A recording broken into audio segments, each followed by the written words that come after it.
ఆధునిక ప్రజలకు ముందుగా ధన్యవాదాలు.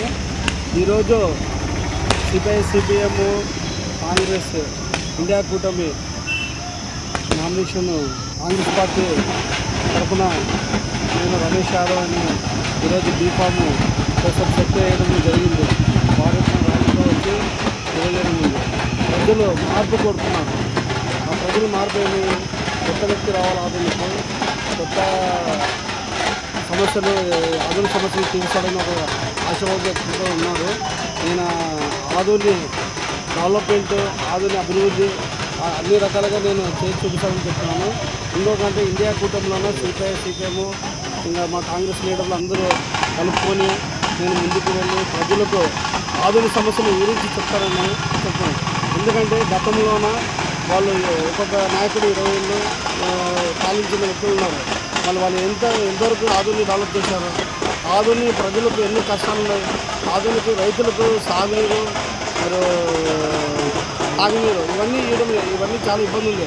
ఈరోజు రాజశేఖర్ చేసిన కాంగ్రెస్ పార్టీలో బసాపురం ట్యాంకు నీళ్ళు ఆ రోజు శాంక్షన్ చేసినప్పుడు ఇంతవరకు మన ఈ 10 ఏళ్ళు అవుతుంది, రాజశేఖర్ 12 ఏళ్ళు అవుతుంది రాజశేఖర్ వెళ్ళినప్పటి నుంచి ఇంతవరకు మన ఆధునిక నీళ్ళు చాలా ఇబ్బందిగా ఉంది. 10 రోజులకు ఒకసారి వస్తున్నది.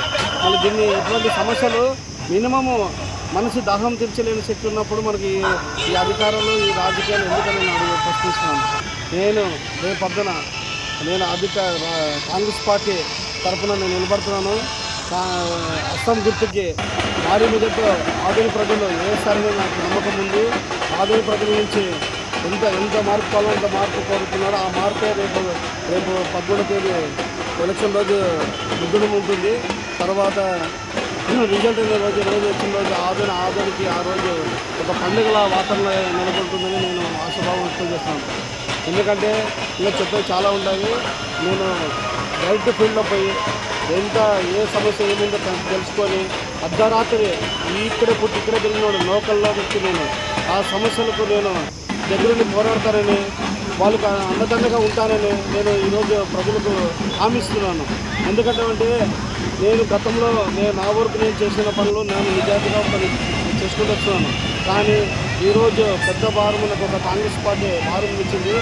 ఆ భారాన్ని మోసుకొని ఆధునిక ప్రజలకు అండదండగా అర్ధరాత్రి అయినా తలుపు తడితే నేను లేచి వాళ్ళ సమస్యలు తీర్చడానికి నేను ముందుంటానని ఈ సభముఖంగా తెలియజేస్తున్నాను.